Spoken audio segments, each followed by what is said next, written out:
علمتنا إنك أنت العليم الحكيم وتب علينا إنك أنت التواب الرحيم رب زدنا من نافعا وفهما مستقيما وهداية للصواب لا حول ولا قوة إلا بالله لا حول ولا قوة إلا بالله العلي العظيم لا حول ولا قوة إلا بالله العلي العظيم اللهم ألهمنا لمن نعرف به أوامرك ونعرف به نواهيك وانصرنا والهم الملائكة المقربين واخرجنا من وافتح لنا أبواب رحمتك وعلمنا أسرار حكمتك يا رب العالمين رب اشرح لنا صدرنا ولساننا واحلل عقدة من لساننا ويفقهوا قولنا قال الشيخ المسلم تعالى نعفو عنا بعلومه في الدارين sekarang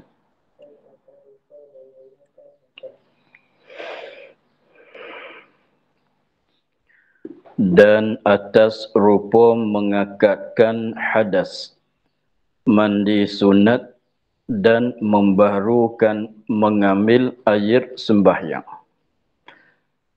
dan rupa menghilangkan najis itu basuh yang kedua dan yang ketiga, dan mandi sunat. Rupa akad hadas besar, membaharu mengambil air sembahyang, rupa hadas kecil. Kita ulang masalah taharah pada syarak. Katanya dan pada syarak taharah menyuci, pada syarak itu mengakatkan hadas. Maka kita maklum masuk di bawah kata mengakatkan hadas, hadas kecil dan hadas besar. Mengakatkan hadas itu ialah perbuatan wudu dan perbuatan mandi wajib. Mengakatkan hadas ada dua perbuatan. Satu perbuatannya kita panggil wudu, berwudu, mengambil wudu. Yang keduanya kita panggil mandi atau mandi wajib. Dan menghilangkan najis.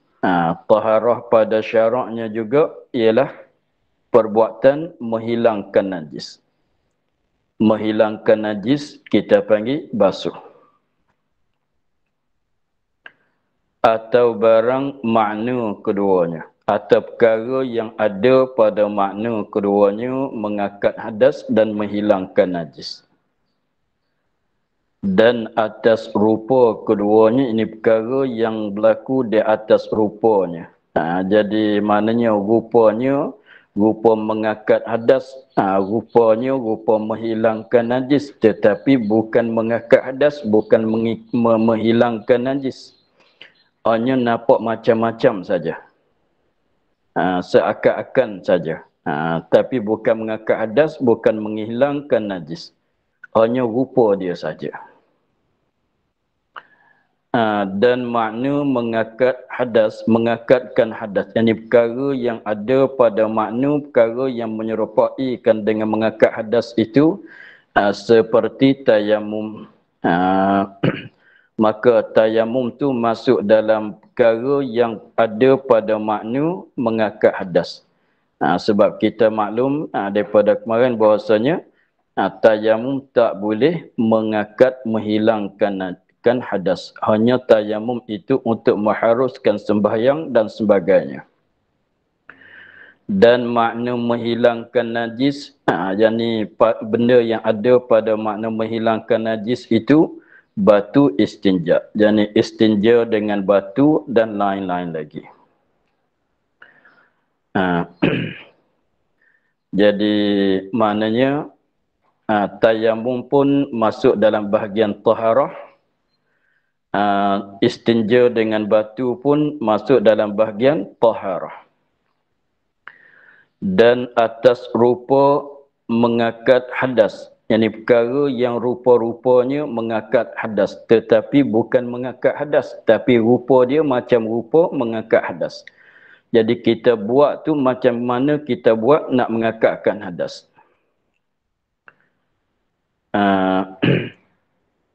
Dan atas rupa mengakat hadas, ini perkara yang ada ia di atas rupa mengakat hadas. Tetapi bukan mengakat hadas. Misalnya mandi sunat. Mandi sunat. Seperti kita mandi kerana pergi Jumaat.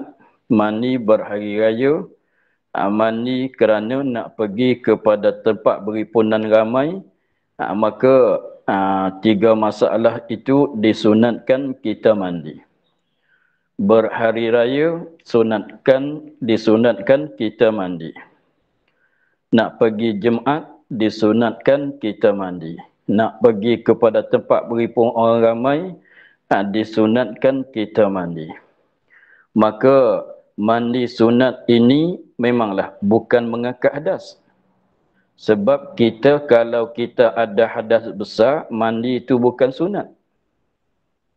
Kalau kita ada hadas besar, nak pergi sembahyang Jumaat, mandi itu bukan dia sunat. Kalau kita ada hadas besar, kita berhari raya, maka mandi itu bukan dia sunat. Bukan mandi itu kerana nak mengangkatkan hadas. Jadi maknanya apabila kita nak pergi sembahyang Jumaat, tetapi kita tidak berhadas besar. Maka disunatkan kita mandi. Maka cara kita mandi sunat untuk nak pergi Jumaat itu sama dengan cara kita mandi wajib. Cumanya berbeza pada niat saja. Cara kita mandi sunat tu sama dengan cara kita mandi wajib. Berbeza pada niat saja. Macam mana kata sama pada perbuatan tu ialah meratakan seluruh badan. Dengan maknanya mandi sunat kalau tidak meratakan seluruh badan tidak hasil sunat. Sebab mandi wajib mesti dimeratakan akan seluruh badan. Maka mandi sunat pun meratakan seluruh badan juga. Tetapi berbeza pada niat saja. Maka apabila kita mandi sunat, tengok cara dia mesti merataikan seluruh badan. Maknanya kalau siapa mandi sunat Jumaat kemasalan tetapi dia tidak meratakan segala juzuk-juzuk badan dia, segala anggota badan dia, maka tak jadi mandi sunat. Tak hasil sunat, tak jadi mandi sunat. Mudah katanya tidak sah. Jadi maknanya rupa mandi sunat ini rupanya sama dengan rupa mandi wajib. Maka tilik kepada begitu, maka mandi sunat ini masuk dalam bahagian taharah juga. Dan membaharukan mengambil air sembahyang, yakni air sembahyang tu wudu lah. Orang dulu panggil air sembahyang. Air sembahyang tu wudu, mengambil air sembahyang. Itu bahasa orang dulu dia panggil begitu. Dan membaharukan mengambil air sembahyang. Benda ni pun rupa dianya rupa mengangkat hadas kecil. Tetapi bukan mengangkat hadas besar, mengangkat hadas kecil. Sebab contohnya yang kita ada belajar dulu, katanya setiap kali pada masalah sunat 500 tu, setengah daripada sunat tu dia katanya bagi mengambil wudu untuk tiap-tiap sembahyang. Disunatkan mengambil wudu tiap-tiap kali kita nak sembahyang. Walaupun kita tak batal sekalipun. Contohnya kita dah sembahyang maghrib. Kita sudah sembahyang maghrib, wudu kita tak batal. Tidak batal wudu. Apabila masuk isya, maka apabila kita nak sembahyang isya tu, maka sunat kita mengambilkan wudu. Tetapi kita tidak batal wudu. Kita tidak berhadas kecil. Tetapi dengan sebab wudu yang pertama tadi kita dah guna pada sembahyang maghrib, maka disunatkan apabila kita nak sembahyang isya dengan sebab kita tak batal wudu, maka disunatkan kita membaharukan mengambil wudu. Pergi ambil wudu pula. Maka wudu itu bukan kerana nak mengangkatkan hadas. hanya wuduk tajdid, nak membaharukan saja. Nak update saja. Bukan benda tu, bukan wuduk kita kerana nak mengangkat hadas, bukan, nak membaharukan. Maka wuduk tajdid ni ialah sunat. Wuduk tajdid ni adalah sunat. Maka cara dia buatnya sama dengan kita ambil wuduk yang mengangkatkan hadas, wuduk yang wajib tu lah. Jadi rupa dianya sama dengan rupa kita ambil wuduk untuk nak mengangkatkan hadas. Tetapi membaharukan mengambil wuduk, ini wuduk tajdid, bahasa-bahasa Arab panggil wuduk tajdid ini, dia bukan mengangkatkan hadas sebab kita tak berhadas. Dengan sebab kita tak berhadas, tetapi disunatkan setiap kali kita nak sembahyang kita ambil wuduk. Maka perbuatan dia, rupaan dianya sama dengan rupa kita mengangkat hadas kecil. Maka lalu itulah dia bilang katanya membaharukan mengambil air sembahyang, mana tajdidkan wuduk itu adalah masuk dalam bahagian taharah juga. Benda-benda inilah kita akan belajar di dalam bab taharah. Itu rupa mengangkatkan hadas dan rupa menghilangkan najis itu. Rupa menghilangkan najis. Ini bukan menghilangkan najis, tapi rupa saja. Rupa menghilangkan najis itu basuh yang kedua dan yang ketiga. Rupa menghilangkan najis, basuh yang kedua dan ketiga.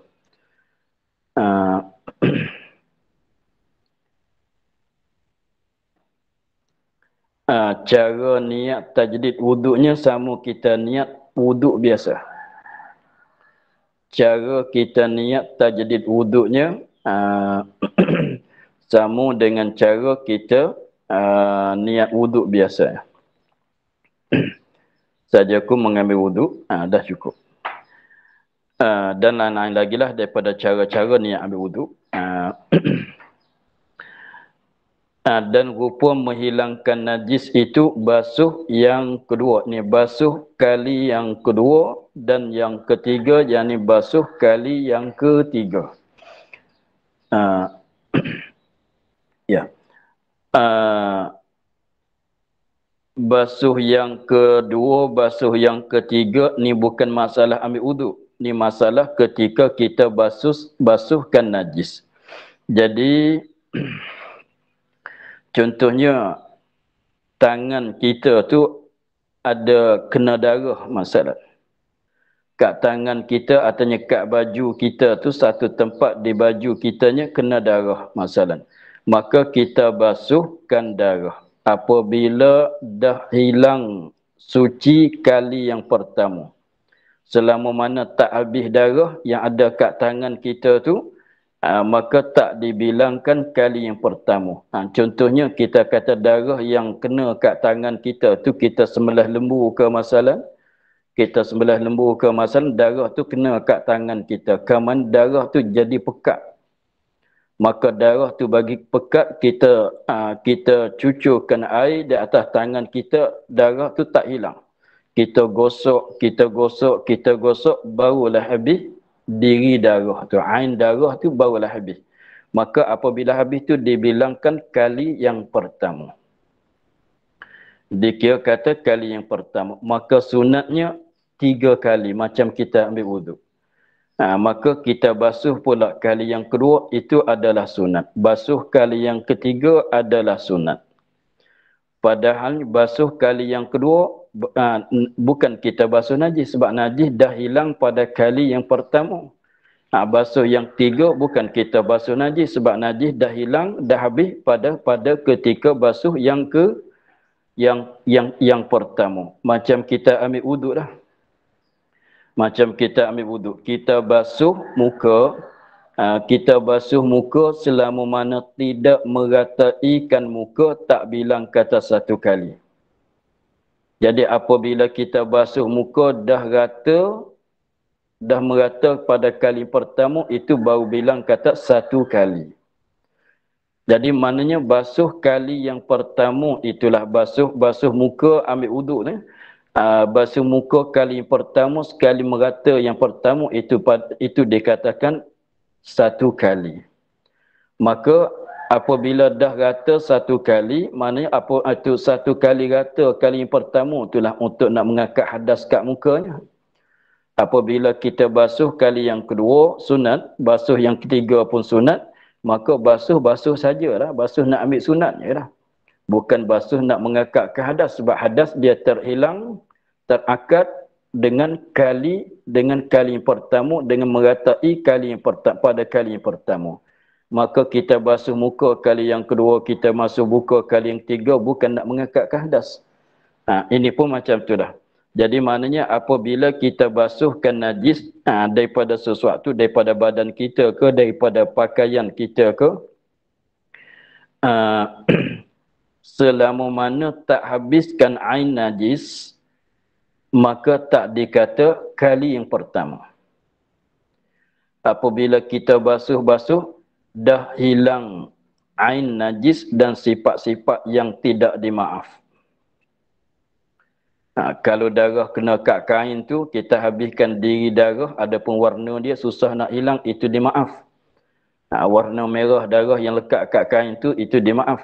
Jadi apabila kita basuh, dah suci, itu dibilang kali pertama. Maka sunat kita ikut dengan yang kedua, ikut dengan yang ketiga. Maka basuh kali yang kedua bukan basuh najis. Hanya basuh nak ambil sunat saja. Yang ketiga pun bukan basuh najis. Sebab najis itu selama pana tak hilang, tak dibilang satu kali. Jadi maknanya basuh yang kedua dan yang ketiga itu rupa menghilangkan najis. Tetapi bukan dia menghilangkan najis. Sebab najis menghilangkan najis di mana? Pada kali yang pertama. Itu je. Maka kali yang kedua, kalau nak cakap betul-betulnya, bukan menghilangkan najis.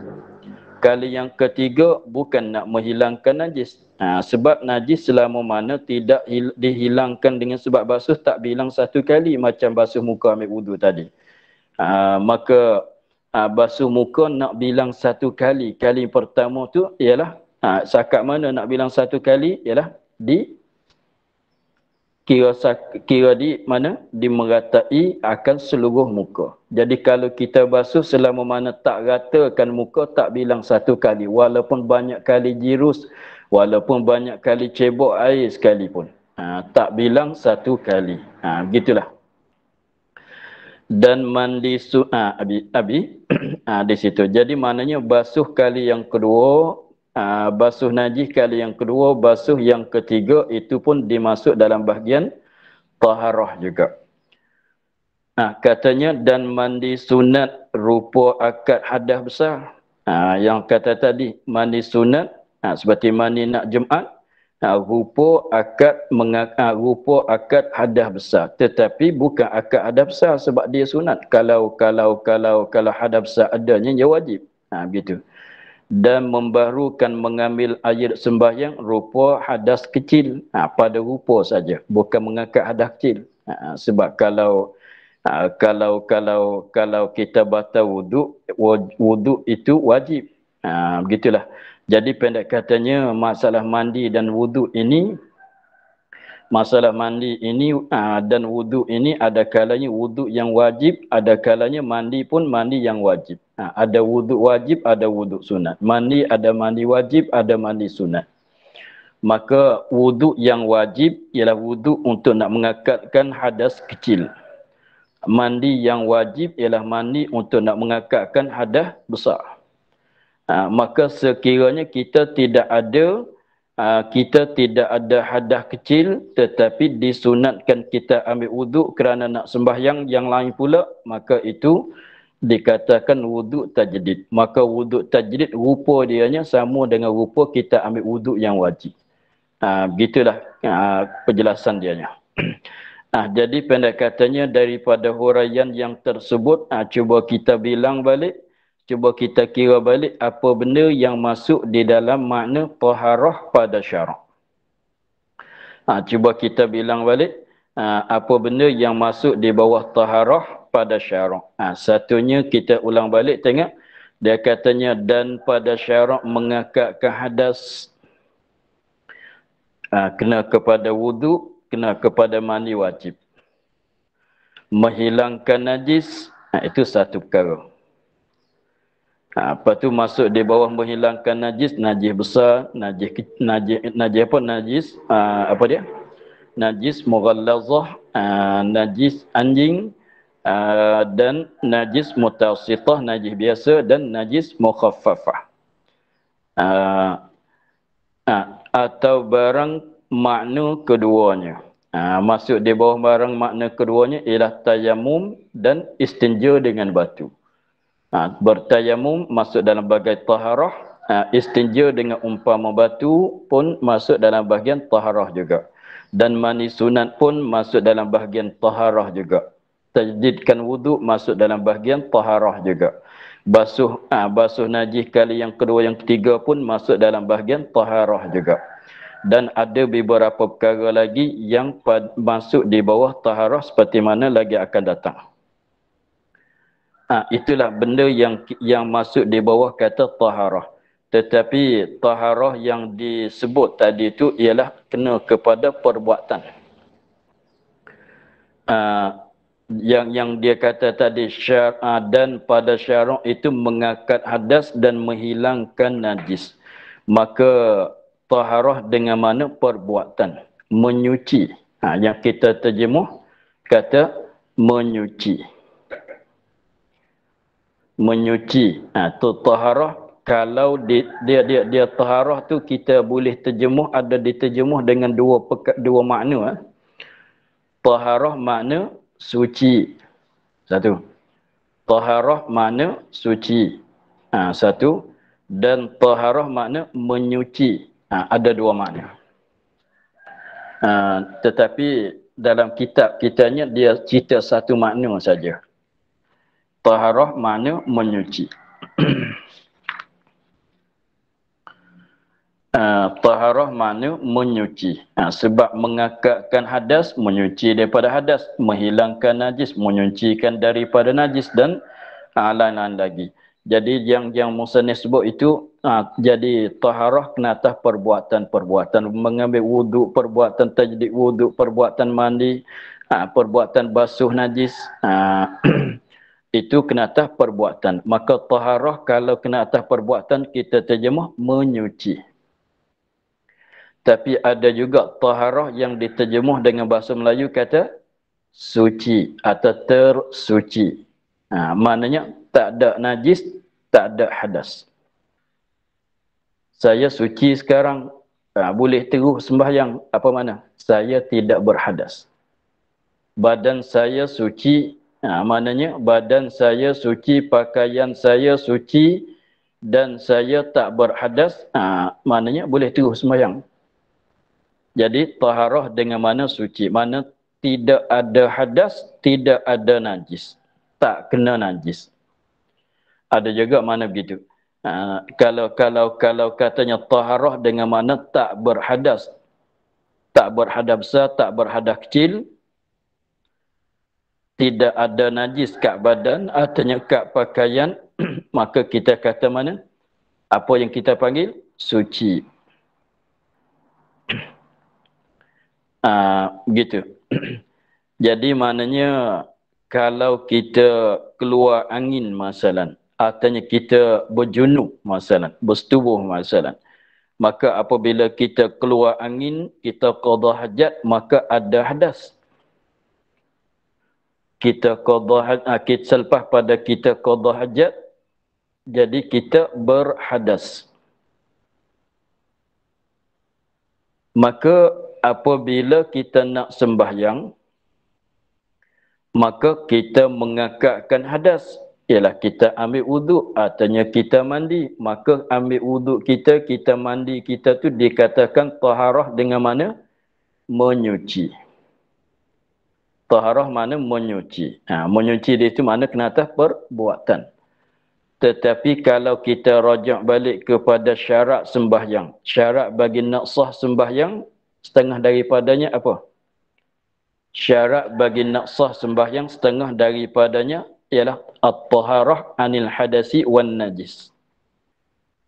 Suci daripada hadas, suci daripada najis.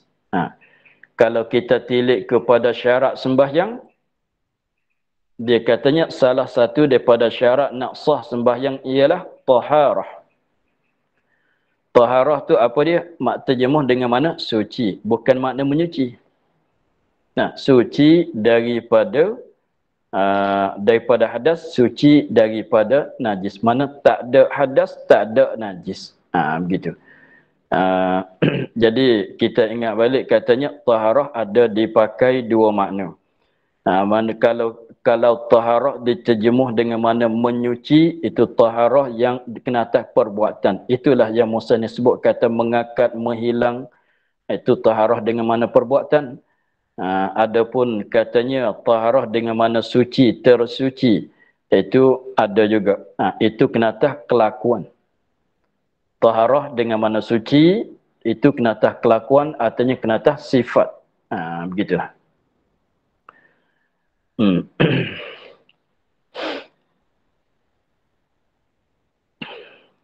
Kemudian ini dia bilang-bilangkan masalah taharah, tapi cara-cara nak ambil wuduk, cara nak mandi, cara apa, sebab nak berhadas tu lagi akan datang. Ini nak bilang latar belakang dia dulu.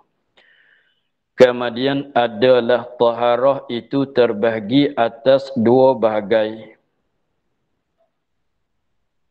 Kemudian adalah taharah itu terbahagi. Ini kita baca terbahagi atas dua bahagian. Ini baca bagai. Tadi terbahagi. Kemudian adalah taharah itu terbahagi atas dua bagai. Jadi taharah itu terbahagi kepada dua bagai. Menyuci. Menyuci adalah terbahagi kepada taharah dengan mana perbuatan tadi. Taharah dengan mana perbuatan itu terbahagi kepada dua bagai pula. Mana dia dua bagai? Ainiyah dan hukmiyah. Ini taharah ainiyah. Ni bukan masalah, bukan pasal najis ni. Takut orang salah faham. Najis pun ada juga. Najis ainiyah, najis hukmiyah. Tetapi bukan masalah najis di sini. Masalah taharah. Taharah ainiyah dan taharah hukmiyah. Mana dia taharah ainiyah, mana dia taharah hukmiyah? Maka taharah yang ainiyah, iaitu ainiyah mana diri taharah betul-betul, iaitu yang tiada melalukan tempat, yakni tiada melampau. Tiada melalu, yakni tiada melampau akan tempat masuknya, tempat kenanya. Seperti membasuh najis. Tengok. Kita ni kalau kita kena najis kat tangan, kita najis ni kena kat mana, basuh di situ lah. Dia tak melampaui kepada yang lain. Najis kena kat mana? Kena kat mana, basuh kat situlah. Kena di hujung jari, maka basuh di hujung jari. Begitu. Itu mana tiada melalu, ini tiada melampau akan tempat masuk, ini tempat kenanya. Tempat masuk ni tempat kena dia, dia tak melampau. Dan mana kena di mana, basuh di situ. Kena kat dahi, basuh kat dahi. Kena kat hidung, basuh kat hidung. Kena kat ujung jari, kena kat ujung ibu jari, basuh kat ujung ibu jari, itulah. Dan maknanya tak melampau kepada tempat lain. Bukan kata kena kat lain, basuh kat lain. Bukan begitu. Dan yang hukmiyah ni taharah yang hukmiyah. Pada hukum saja. Iaitu barang yang melalu akan tempat masuk ini, melampau akan tempat masuk ini, tempat kenanya. Ini maksudnya kena kat lain, basuh kat lain. Tengok seperti wuduk. Tengok wuduk. Wuduk ni kalau kita bayangkan kita sentuh perempuan ajnabi, kita suami isteri sentuh kulit, maka sentuh kat mana? Contohnya kita sentuh kat tangan. Tangan suami tersentuh tangan isteri, batal wuduk. Tapi kalau kita basuh kat mana? Basuh kat tangan saja. Basuh kat muka, kat tangan, dua belah tangan basuh, sapuh juga kepala, basuh juga di kaki. Kalau kita fikir dengan akalnya, pasal apa duk basuh muka pula? Kan? Batal wuduk sebab apa? Sebab bersentuh dengan kulit suami, kulit isteri. Bersentuh di mana? Sentuh kat tangan saja. Sentuh kat tangan. Kalau kita kira macam najis tadi, ambil wuduk basuh kat mana? Basuh kat tangan sajalah sebab kita sentuh dengan tangan. Tapi wuduk tidak. Kalau bersentuh dengan perempuan dengan lelaki ajnabi, sentuh kat tangan. Tetapi apabila kita basuh, basuh mana? Melampau. Luar lagi. Di tangan di situ pun basuh, di muka pun kita basuh, dan tangan, dua belah tangan pun basuh. Di kepala kita kena sapu, di kaki kita kena basuh. Kalau apa dia? Kalau sentuh kulit isteri masalah, isterinya sentuh di leher masalah. Isteri mari sentuh kita, atau suami sentuh isteri kat leher masalah. Apabila kita nak sembahyang, kita basuh kat leher ke? Tak, basuh di muka, basuh di tangan, sapuh di kepala, basuh di kaki. Tengok macam pelik lah. Itu maknanya melampau akan tempat masuk ni, tempat kenanya. Tengok kalau kita kencing, memanglah tempat basuh kencing tu kita basuh najis kencing tu. Apabila kita ambil wuduk, kita basuh ke tidak kat kemaluan kita? Tak. Kita ambil wuduk, basuh kat muka, kencing kat kemaluan. Tapi apabila sampai basuh di mana? Basuh kat muka. Kalau kita kira tak kena mengena, kena kat lain, basuh kat lain. Demikian juga kalau orang setubuh ya, kita maklum, kita maklum, setubuh tu, tetapi apabila kita basuh, nak mengangkat hadas besar dengan sebab bersetubuh tadi, apa dia? Basuh seluruh badan. Tapi bukan bersetubuh dengan seluruh badan. Itu maknanya taharah hukmiyah dia panggil. Seperti wuduk dan mandi janabah. Iyalah. Wuduk, ia basuh tempat yang tertentu, mandi basuh seluruh badan. Maka bahwasanya yang mewajibkan masuk,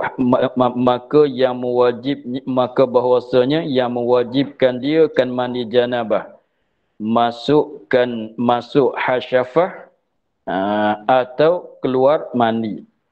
Itu perkara yang mewajibkan mandi janabah. Tetapi bukan kita basuh kat situ saja. Kita basuh di mana? Seluruh badan. Kat belakang tak kena mengena dengan dia pun kita basuh juga. Kat kepala tak kena mengena dengan dia, kita basuh juga. Itu mana melampau daripada tempat masuknya. Itu panggil taharah hukmiyah. Itulah. Jadi itu apa dia? Taharah terbahagi kepada ainiyah dan hukmiyah. Benda ini kalau tak tahu pun tak ada masalah. Taharah terbahagi kepada ainiyah, terbahagi kepada hukmiyah, tak tahu pun tak ada masalah. Janji ambil wuduk tak kena dengan syarat, dengan rukun, sahlah.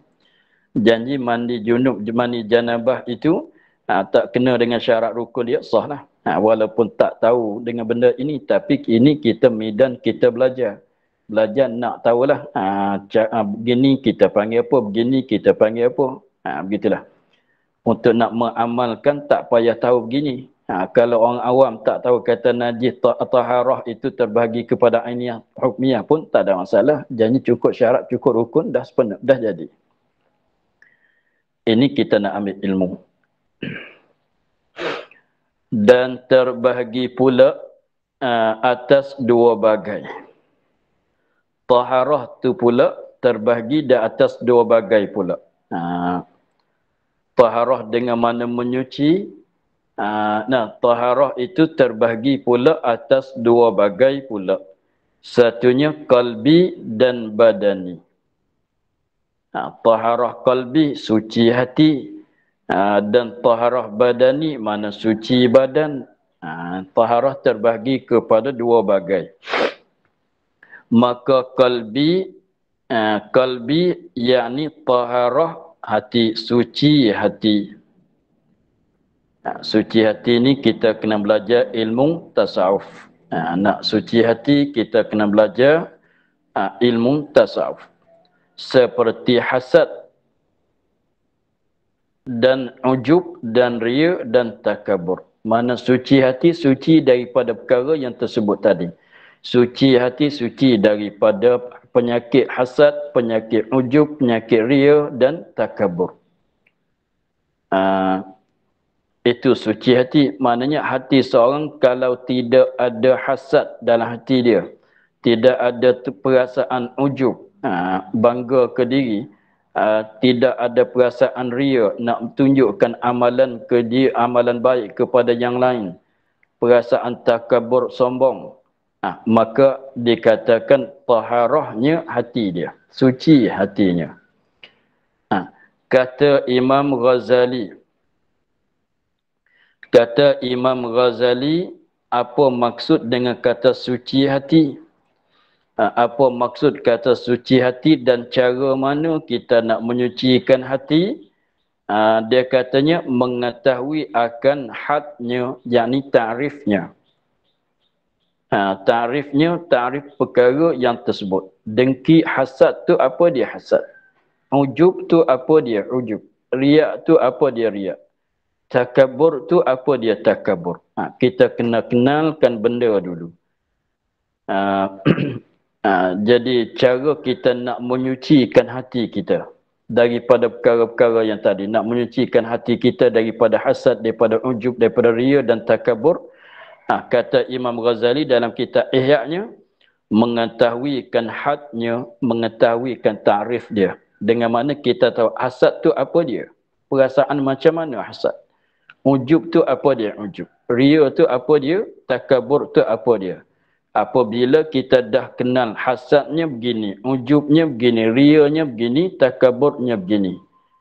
Kemudian dan asbabnya, sebab-sebab nak jadikan, nak timbulkan hasad. Sebab apa orang kita berdeki? Sebab apakah orang kita berujub?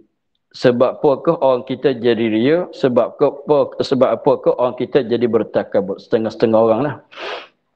Jadi yang keduanya kita kena tahu juga sebab bagi hasad, sebab bagi ujub, sebab bagi ria dan sebab bagi takabur.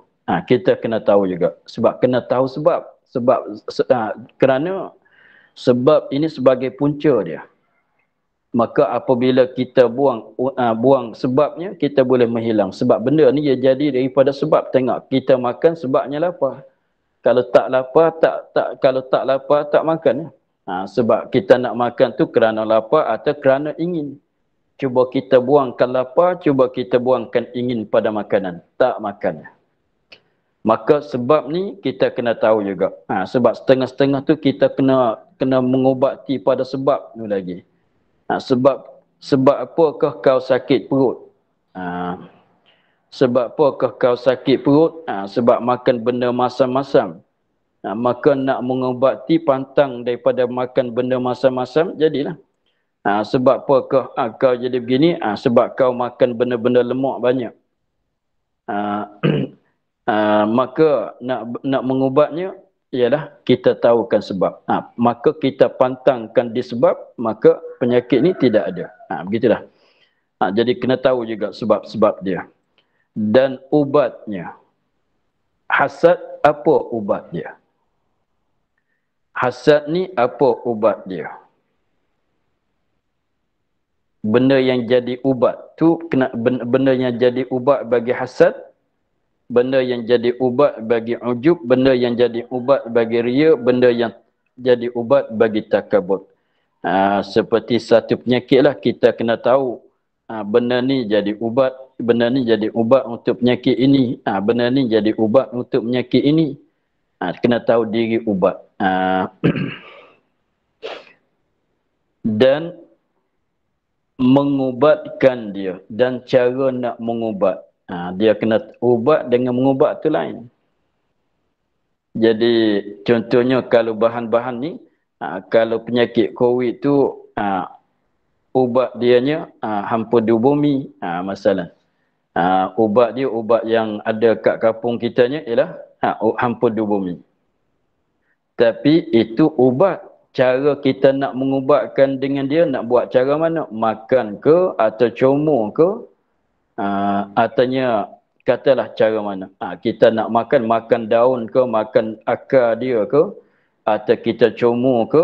Kita kisar-kisarkan, kita comor kat badan ke? Cara mana? Itu cara mengubat. Jadi maknanya untuk nak jadi suci hati kita daripada hasad, daripada ujub, daripada riya dan takabur dan lain-lain lagi. Satunya untuk nak menghilangkan benda itu, satunya kita kena tahu hasad tu apa dia, ujub tu apa dia. Dan kita nak kena tahu juga sebab usul asal dia mari daripada mana. Sebab apa timbul sifat hasad, sebab apa timbulkan sifat ujub dan sebagainya. Dan kita kena tahu ubat. Itu kena belajar kat sanalah ilmu tasawuf. Dan cara nak mengubatkan dengan ubat itu. Dan mengubatkan dia akan mengubatkan dia kan perkara yang tersebut, mengubatkan hasad, ujub, riya, takabur itu fardu ain. Belajarkan dia cara kita nak mengubati, nak menghilangkan benda itu sekiranya kalau ada pada hati seorang, fardu ain di atas seorang mengubatkan. Sebab hasad, ada hasad ni dosa. Semuanya benda yang berdosa, tapi berdosa dengan sebab ada dalam hati. Maka tak dapat tidak kena tahu cara nak buangkan hasad itu, ujub itu. Maka belajarkan caranya, belajarkan cara nak mengubati, nak menghilangkan, nak menghapuskan hasad dengki pada hati itu adalah fardu ain di atas orang yang ada hasad. Jadi maknanya orang yang tidak ada sifat hasad tak wajib dia belajar cara nak menghilangkan hasad. Tak wajib lah. Tapi kalau pandai itu ialah fardu kifayah lah. Belajar tu fardu kifayah. Contohnya orang ini dia tidak ada sifat takabur pada dia. Dia orang tidak bertakabur. Maka adakah wajib dia belajar tentang bab takabur? Kena belajar mengubati dia ke tidak? Jawabnya tidak. Jadi fardu ain di atas orang takabur itu kena belajar pasal cara nak menghilangkan sifat takabur. Katalah yang lain pun sama. Itu taharah qalbi. Pendek katanya taharah qalbi nak belajar dari mana? Kitab tasawuf. Di sini kitab ni bukan medan dia. Dan badani, yakni tubuh, badan. Bahasa Arab tu badan. Bahasa Melayu tubuh. Ada kalanya disucikan dengan air atau tanah atau dengan keduanya. Taharah badani, maknanya badan kita, pakaian kita kena najis, itulah. Kena najis artinya berhadas. Maka kita nak menyuci itu ada kalanya disucikan dengan air, yakni dengan air saja. Guna air betul saja, tak campur dengan yang lain. Ialah kita nak menyucikan najis biasa dan kita nak mengakatkan hadas. Atau tanah, guna tanah betul-betul. Atau guna tanah betul-betul. Seperti kita tayamum tak campur dengan air tanah. Atau dengan keduanya, kena guna air lagi, kena guna tanah lagi. Guna air saja tak memadai, guna tanah saja tak memadai. Seperti kena najis anjing atau lain daripada keduanya. Ada tak? Salah je. Seperti kena najis anjing. Sakat. Seperti kena najis anjing.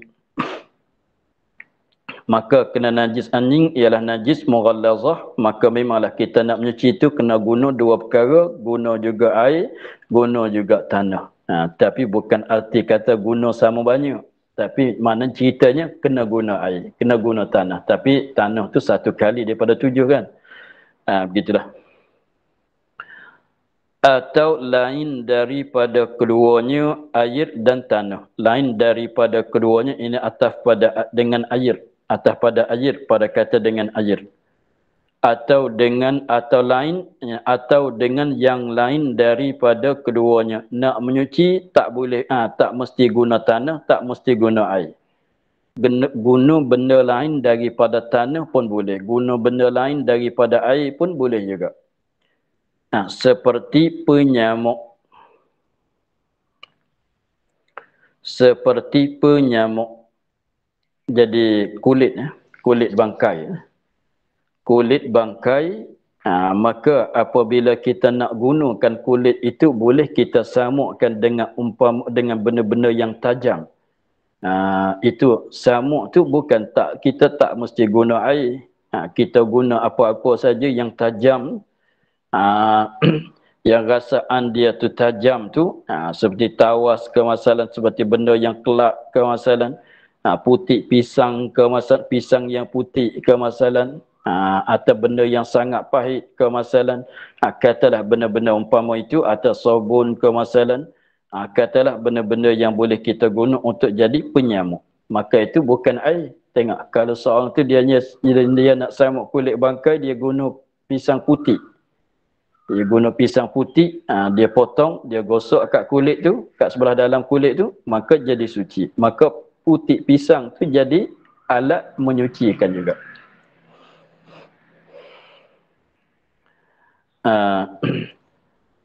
Ada kalanya dengan sendiriannya. Suci itu ada kalanya suci. Suci itu ada kala dengan sendirinya. Jadi mana kita tak payah buat apa-apa. Tunggu saja. Dia akan jadi suci dengan sendiri, mana tak payah kita menyuci. Tak payah buat apa-apa ke dia, tunggu saja sehingga dia tu jadi suci sendiri. Tak payah kita buat apa-apa ke dia. Dia akan jadi suci sendiri daripada najis asalnya, tetapi dia akan jadi suci dengan sendirian dia. Memanglah Allah Ta'ala lah melakukan, tapi kita zahirnya apa? Sendiri. Seperti darah jadi miskin. Kasturi. Kasturi itu yang apa dia? Yang ada kat kijang. Yang ada kat sebelah bawah badan. Kat kijang tu dia besar, lebih kurang besarnya buah pinang. Lebih kurangnya besar sikit daripada benda ni. Nak macam buah pinang.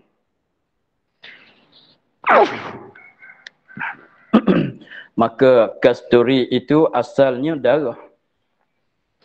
Darah yang terimpun, terkumpul pada kulit kijang. Tapi lama kelamaan dia jadi berubah jadi kasturi. Lama kelamaan dia berubah jadi kasturi. Maka apabila jadi kasturi, asalnya darah, maklumlah darah itu najis. Tetapi darah yang terkumpul tadi, lama kelamaan dia berubah jadi kasturi. Apabila dia berubah jadi kasturi, maka dah jadi suci. Itu maknanya jadi suci, bukan benda najis lah. Itu maknanya jadi suci dengan sendiri, tak payah kita buat apa-apa ke dia. Tunggu saja. Atau arak. Arak ni kita kena faham sikit. Asal arak ni ialah apa dia? Juz daripada buah anggur. Jadi orang Arab dia dulunya buah anggur. Bahasa Arabnya buah inab. Dia perahkan. Apabila dia perahkan, itu dia jadi juz. Maka dia simpan, maka simpan lama-lama jadi arak. Maka arak tu pada asalnya ialah juz buah anggur. Maka ketika jadi arak itu, ketika dia bergelegak tu, ketika dia jadi arak tu, apa dia? Itulah panggil araknya. Tapi kita tunggu, lama kelamaan, tak pasti juga berapa hari itu, 40 hari ke berapa hari, saya pun tak pasti. Jadi cukup. Apabila jadi cukup, suci balik. Maknanya benda itu ketika jadi arak memanglah najis. Tetapi tak payah kita buat apa. Jangan kita buat apa-apa kepada dia. Jangan dok tambah air itu. Jangan dok tambah ubatan di situ. Kita tunggu saja. Tunggu sampai masa dia jadi masam, jadi cukup. Maknanya jadi suci dengan sendiri dia. Seperti nira. Begitulah. Abi. Itu apa dia? Nak taharah badani. Kemudian katanya, dan yang menyucikan itu 4 perkara. Benda-benda yang kita guna untuk nak buat menyuci ada 4 perkara. Alat-alat, bahan-bahan, benda-benda yang kita nak guna untuk nak menyuci itu ada 4 perkara, ada 4 benda. Ada 4 perkara, ada 4 benda. Mana dia? Pertama, air. Inilah yang asalnya. Asal pada nak menyuci, benda apa yang asal pada guna untuk menyuci ialah air.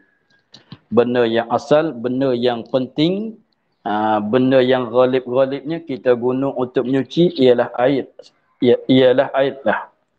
Tetapi bukan segala menyuci itu guna air. Nak menyuci itu tak mesti boleh jadi guna yang lain. Tapi ghalib-ghalibnya, kebanyakannya ialah kita guna air. Maka air kita guna dia untuk menyuci, guna di mana? Tempat mana kita guna air untuk nak menyuci? Dia katanya iaitu pada mengangkat akan hadas besar dan kecil. Kita guna air itu untuk nak mengangkatkan hadas, sama saja hadas itu besar atau kecil. Dan menghilangkan najis. Dan kita guna juga air untuk nak menghilangkan najis. Dan lain daripada keduanya. Lain daripada mengangkatkan hadas dan menghilangkan najis. Seperti membaharu air sembahyang, kita tajdid wuduk, dan mandi sunat. Guna air juga alat dianya. Itulah.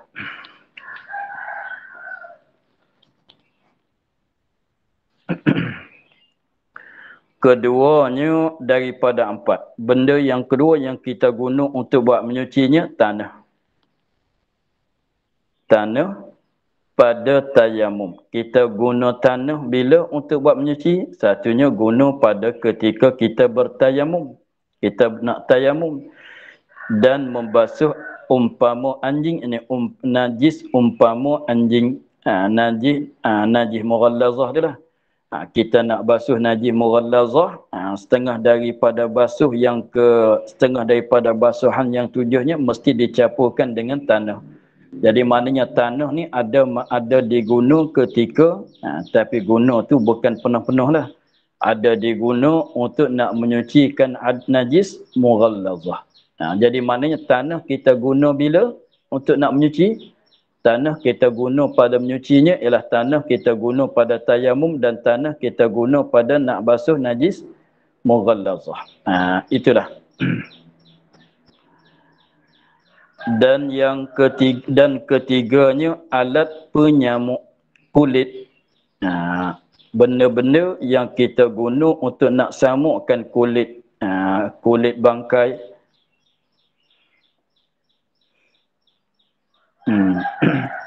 Nak tengok masa